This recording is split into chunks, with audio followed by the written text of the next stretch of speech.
Hello, class and tutor. My name is William Alberto Torres Vega. I live in Bogota. I am married with my wife, Susel Maria Guerrero Sisa, and we have a son. His name is Andres Camilo Torres. We have a little pet.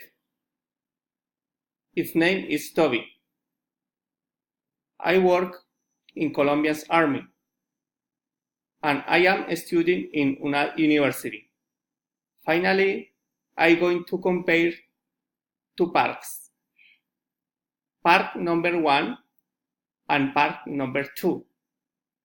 The park number 1 is more interesting than the second park. The second park is cheaper than the first park.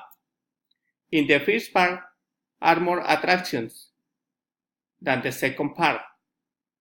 In the second park are more trees than the first park. The second park is healthier than the first park. The first park have more people than the second park. Thanks for your attention.